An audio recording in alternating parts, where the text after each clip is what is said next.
हमारी दुनिया में कई तरह की बीमारियां आई, लेकिन उन बीमारियों का क्या जिनका कोई तोड़ नहीं, जिनका कोई जवाब नहीं, जिनकी अभी तक कोई पकड़ नहीं मेडिकल साइंस में। जी हाँ, मैं बात कर रहा हूँ अल्जाइमर्स की।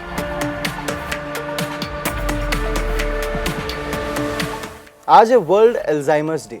कुछ ऐसे सवाल हम सबके जहन में हैं अल्जाइमर्स को लेके जो हम अक्सर पूछना चाहते हैं, लेकिन जवाब ढूंढने के लिए हमें डॉक्टर के पास खुद चलकर जाना पड़ता है, जहां पर हम खुद आलस कर जाते हैं। लेकिन आज हमने यही आलस दूर करने के लिए हमारे साथ इंडिया टीवी के स्टूडियो में बुला लिए हैं अल्जाइमर के डॉक्टर को। तो हमारे साथ आज मौजूद हैं doctor Saumya Mittal from head of neurology in Sharda hospital. बहुत बहुत स्वागत है सर आपका हमारे साथ। थैंक यू मुझे यहाँ पे बुलाने के लिए। सर, तो हम जब अल्जाइमर्स की बात करते हैं तो हमारे दिमाग में हमेशा एक सवाल रहता है कि असल में अल्जाइमर्स क्या है, क्योंकि कुछ कहते हैं कि इसमें याददाश्त जो है वो कमज़ोर हो जाती है, कुछ का कुछ और मानना है। तो असल में अल्जाइमर्स क्या है, ये हमारा सवाल आपसे है। देखिए, अल्जाइमर्स जो है वो एक बीमारी है जहाँ पे जो हमारा दिमाग है वो नॉर्मली सिकुड़ रहा है, ब्रेन जो है वो हमारा सिकुड़ रहा है। जी बिल्कुल। अल्जाइमर्स डिजीज़ के पेशेंट में अब 20% तक दिमाग सिकुड़ सकता है। तो वहाँ पे जब दिमाग सिकुड़ता है तो वहाँ पे जो न्यूरॉन्स हैं, जो नर्व सेल्स हैं, जो ब्रेन का बेसिक अंश है, उसमें डैमेज आ रहा है, वो ख़राब हो रहे हैं। तो जब वो ही ख़राब हो रहा है तो दिमाग के जो फंक्शन है वो धीरे धीरे कम होते हैं। अब जब फंक्शन कम हो रहे हैं तो उसका एक एरिया बनता है मेमोरी। बिल्कुल। अब डिमेंशिया एक ऐसी चीज़ है, एक ऐसी डायग्नोसिस है जिसके और भी कंपोनेंट्स हैं, जैसे याददाश्त, जो इसका सबसे कॉमन सिम्टम है, जो सबसे पॉपुलरली नोन है कि अगर पेशेंट को याददाश्त है तो शायद उसको अल्जाइमर्स डिजीज़ होगा। बिल्कुल। दूसरा सिम्टम होता है कि पेशेंट को गिनती करने में प्रॉब्लम होती है। अगर वो बाज़ार गया हुआ है, उसने 100 रुपये का नोट दिया, उसको वापस 20 रुपये वापस लेने, उसको याद नहीं रहेगा या वो कैलकुलेट नहीं कर पाएगा कि हमें उतने लेने हैं। कहाँ जाना है, कि अभी हम वॉशरूम को जाना है, वो रास्ता भूल जाएगा कि हमें वॉशरूम कैसे पहुँचना है। अपने खुद के घर में वो भूल जाएगा कि वॉशरूम कहाँ पे है। तीसरी चीज़ होती है, और जो मेमोरी से रिलेटेड है, कि पेशेंट जो है वो पुरानी चीज़ें थोड़ा याद रखता है, नई चीज़ें उसको ज़्यादा भूल जाती हैं। तो इसलिए जो वो सिम्टम है मेमोरी का, वो हम कॉमनली पकड़ पाते हैं, क्योंकि पेशेंट जो है वो याद नहीं रख पाता है कि उसने सामान कहाँ रख दिया। उसको आपने कुछ सामान दिया था, उसने पैसे थे वो कहाँ रख के छोड़ दिए। उसकी दवाई लेने का समय हो रहा है, दवाई नहीं ली उसने, खाना खाया नहीं खाया, वो पेशेंट भूल जाएगा। कहाँ आना जाना है, कोई आएगा जाएगा, बैठे हुए हैं सोसाइटी में, वो भूल जाएंगे कि अरे पेशेंट बंदे का, सामने वाले का नाम क्या था।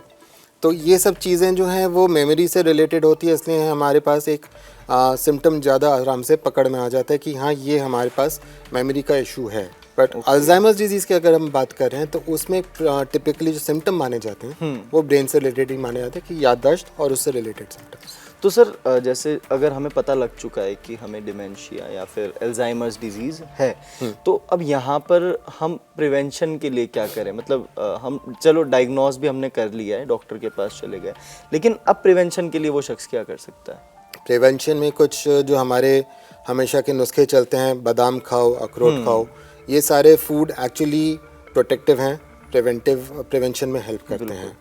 दूसरी चीज़ आती है जो हमारे ब्रेन गेम्स हैं, वो हम उसको यूज़ करते हैं, जैसे सूडोकू हो गया, चेस हो गया, शतरंज हो गया, कार्ड गेम्स हो गए, पपलू वगैरह सब खेला जाता था आज हमारे यहाँ सिस्टम में। वो सारी चीज़ें हमारे वो सारी चीज़ें जो है हमारे ब्रेन को एक्टिव रखती हैं, उनको जो ब्रेन के अपने अंदर के कनेक्शंस होते हैं उसको एक्टिव रखते हैं, उसको हेल्दी रखते हैं। तो वो सारी चीज़ें हमें रेगुलर प्रैक्टिस करनी चाहिए।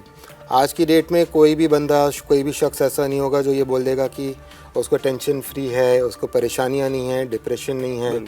ये सारी चीज़ें भी ब्रेन के ऊपर असर करती हैं, ये सारी चीज़ें भी ब्रेन के जो न्यूरॉन्स हैं उनको असर करते हैं। तो इस चीज़ को भी हमें ध्यान रखना है। एक regular physical exercise regime, daily की वॉक, डेली की एक्सरसाइज, ये भी हमारे ब्रेन को हेल्प करती है। ये हेल्प करती है कि वहाँ पे जो हमारे ब्रेन में कुछ पर्टिकुलर केमिकल्स हैं जो सिक्रीट होते हैं, और उससे ये चीज़ इम्प्रूव करती है। तो फिज़िकल एक्सरसाइज, मेंटल एक्सरसाइज, दोनों चीज़ें हमारे लिए बहुत ज़रूरी हैं कि हमारा ब्रेन का फंक्शन हेल्दी रहे। तो सर, जैसे हमने जब बात की थी स्टार्टिंग में भी मैंने कहा था कि इसका अभी तक कोई क्योर नहीं है।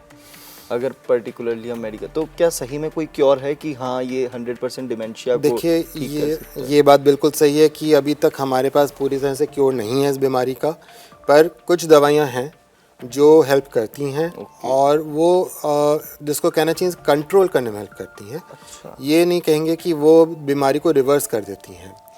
बीमारी फिर भी प्रोग्रेस कर सकती है, फिर भी उसमें बढ़त ही होती है, पर उस दवाई से हमें पास थोड़ा सा समय बढ़ जाता है। और ये दवाइयाँ बेस्ट काम तभी करती हैं, सबसे अच्छा असर तभी दिखाती हैं जब हम उनको जल्दी लें। ठीक है। तो जिस समय हमारी बीमारी जो है वो अर्ली स्टेजेस में है, उस समय अगर हम दवाई चालू कर देते हैं तो हमें ये चीज़ें ये सिम्टम जल्दी थोड़ा सा उसको स्लो डाउन कर सकते हैं। अगर ये पेशेंट हमारे पास एडवांस स्टेज में आता है तो अक्सर दवाई देने के बाद भी कोई असर नहीं आता है। दूसरी चीज़ ये है कि इसमें बहुत सारी रिसर्च अभी चल रही है, बहुत सारी दवाइयाँ हैं जो अभी फॉर्मेलिटीज़ में हैं कि उससे इम्प्रूवमेंट है, बट अगेन उसमें भी कंट्रोल है। अभी हम ये नहीं कहेंगे कि हाँ क्योर है। ठीक है। पर अभी अगर हम देखें तो देखिए क्योर तो बहुत सारी बीमारियों में नहीं जी, है। शुगर का भी क्योर नहीं है, ब्लड प्रेशर का भी क्योर नहीं है, और ये बीमारियां भी जो हैं वो हमारे सिस्टम को, ब्रेन को अफेक्ट करती हैं। तो वो चीज़ें भी हमें कंट्रोल करनी चाहिए और इसका भी इलाज करना चाहिए। जैसे शुगर और ब्लड प्रेशर के लिए हम दवाई लेते हैं ताकि उसको कंट्रोल कर सकें, वैसे हमें अपनी याददाश्त के लिए भी दवाई लेनी चाहिए ताकि हम उसको, अगर सिम्टम आ रहे हैं तो उसको स्लो डाउन कर सकें। सर, इंडिया में अगर, जैसे मैंने एक आंकड़ा शुरुआत में रखा था कि इंडिया में बीते कुछ सालों में अगर बात करें 2 डिकेड्स या 3 डिकेड्स में, तो डिमेंशिया के केसेस बढ़ते नज़र आ रहे हैं। जी। यूएसए, कनाडा, चाइना, जापान, ये सबसे ज़्यादा प्रोन है, इससे पहले थे। लेकिन अगर हम पिछले 2 या 3 डिकेड के निकाल लें तो इंडिया अब टॉप 5 में आ चुका है जहाँ पर प्रोन है। तो ये बढ़ते जो आंकड़े हैं, इसके पीछे का क्या रीज़न है? देखिए, पहली बात ये है कि अब हमारी जो पॉपुलेशन है वो इसके बारे में उसको फील कर रही है, उसको सोच रही है। अगर हमें हम सोच रहे हैं कि हाँ हमें याददाश्त की प्रॉब्लम है, तभी हम उसके बारे में उसके बारे में उसको गंभीरता से लेंगे, तभी हम उसके बारे में सोचेंगे। तो सबसे पहले एक जागरूकता कि क्या ये बीमारी है, वो एक धीरे धीरे बढ़ रही है। अभी तक, आज तक ज़्यादातर लोग सोचते थे कि भाई थोड़ा बहुत याददाश्त तो उम्र के साथ लूज होती ही है, कमज़ोर होती ही है, ये शायद उसी का हिस्सा होगा। तो ये धीरे धीरे ये एक जागरूकता बढ़ रही है कि हाँ ये बीमारी का भी हिस्सा हो सकता है, हमें उसके लिए इलाज करना चाहिए, उसको देखना चाहिए कि क्या है। बिल्कुल। दूसरी बात, इंडिया की जो पॉपुलेशन है वो धीरे धीरे हमारी एल्डरली पॉपुलेशन की तरफ बढ़ रही है। हमारा जो एल्डरली एज ग्रुप है उसका परसेंटेज धीरे धीरे बढ़ रहा है। अब अल्जाइमर्स डिजीज़ एक डिजीज़ है जो कॉमनली ज़्यादातर बुज़ुर्ग लोगों में मिलती है, 65 के आसपास। इसका जो एज ग्रुप है वो कॉमनली 60 से 65 के बीच में स्टार्ट होता है। तो ये पॉपुलेशन जब बढ़ेगी तो ऑटोमेटिकली उसकी जो बीमारियाँ हैं, उसकी जो तकलीफ़ें हैं वो बढ़ेंगी। तो उसी के साथ ही अल्जाइमर्स डिजीज़ की बीमारी इसलिए थोड़ा सा धीरे धीरे हमारी बढ़ रही है। सर, जो आपने एज की बात की कि 65 अबव जो होता है, पर यंग जो एडल्ट्स होते हैं उनमें बहुत कम, मतलब रेयरली ही कहीं देखने को मिलती है ये बीमारी।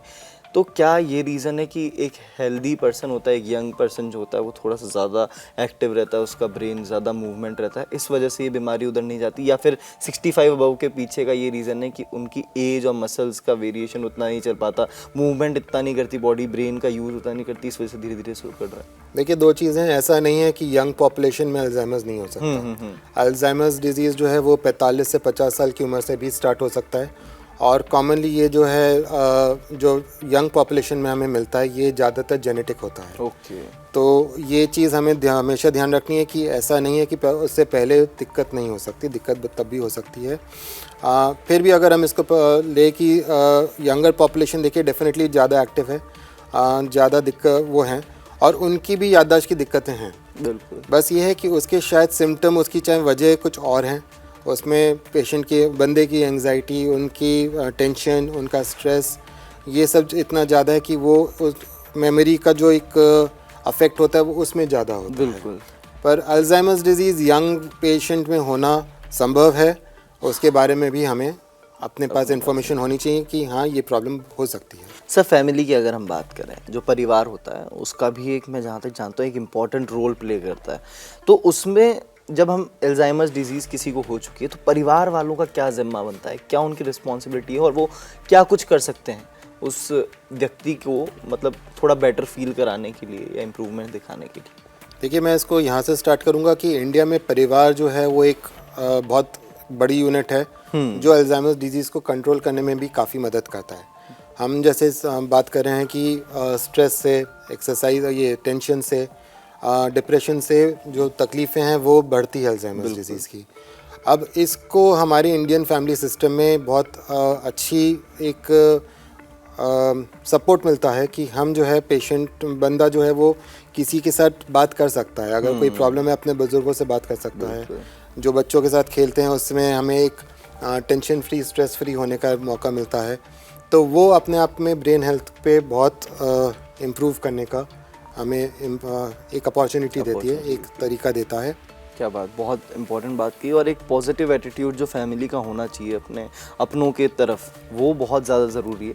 सर, धीरे धीरे हमने सभी चीज़ों की बात कर ली है, चाहे वो प्रिवेंशन हो, क्योर हो, टिप्स हो, सब कुछ हमने जान लिया। एक आखिरी मैसेज जो आप हर परिवार को जो इसे जूझ रहा है या फिर कुछ जिससे कि वो अवेयर हो पाए अल्जाइमर्स की तरफ, क्योंकि काफ़ी लोग इसे लाइटली लेते हैं कि हमें कहाँ कुछ होने वाला है, हम तो पहले से स्ट्रॉन्ग है, कहाँ अल्जाइमर्स हो, तो उसके प्रति वो थोड़े से सजग बने, इसके लिए एक मैसेज जो आप देना चाहें सभी को? अपनी खुद की परवाह करना बहुत ज़रूरी है। अपनी खुद की सहायता करें, अपने बारे में सोचें, अपने कोई भी सिम्टम हो, सिर्फ याददाश्त नहीं, कोई भी सिम्टम हो उसके बारे में ध्यान रखें। ज़रूरी नहीं है कि अल्जाइमर्स डिजीज़ हमेशा याददाश्त से आए, बहुत सारे सिम्टम होते हैं। किसी का हाथ कांपना चालू करता है, किसी की याददाश्त कमज़ोर होती है, किसी की कोई और सिम्टम आ सकता है। तो अपना कोई भी सिम्टम ये सोच के ना उसको नज़रअंदाज करें कि ये तो हो जाता है। बिल्कुल। अल्जाइमर्स डिजीज़ में आज के लिए जो हमारा ट्रीटमेंट है वो जितना जल्दी चालू हो उतना बेहतर होता है। तो ये इसलिए आपका एक डॉक्टर के पास पहुंचना और इलाज जल्दी चालू करना बहुत ज़रूरी है। तो इसलिए अपने किसी भी सिम्टम को नज़रअंदाज ना करें, उसके बारे में कम से कम एक बार एक परामर्श करें और उसी को इम्पोर्टेंस दें, अपने सिम्टम्स को इम्पोर्टेंस दें। ये आपको कुदरत एक मौका दे रहा है अपने ऊपर फोकस करने का, अपने ऊपर ध्यान देने का। अपने सिम्टम्स को कभी भी नज़रअंदाज नहीं करना चाहिए। तो परिवार जो भी हैं, अगर आपकी फैमिली में कोई इस चीज़ से गुजर रहा है तो प्लीज़ अपनों का ध्यान रखें, साथ ही खुद का भी ध्यान रखें, थोड़े से सजग बने। किसी भी चीज़ को लाइटली लेना खुद के लिए अच्छा नहीं है। और प्रिवेंशन के लिए जो आज हमारे साथ मौजूद डॉक्टर साहब ने जितनी भी टिप्स बताई हैं उन सभी का ध्यान रखें, क्योंकि आपकी एक भूल, एक लाइट लेने वाली आदत चीज़ों को कहीं ना कहीं आपको बहुत गहरे कुएं में डाल सकती है। तो प्लीज़ इस वर्ल्ड अल्जाइमर्स डे थोड़ा सा सजग खुद के लिए भी। Thank you so much sir. Thank you so much.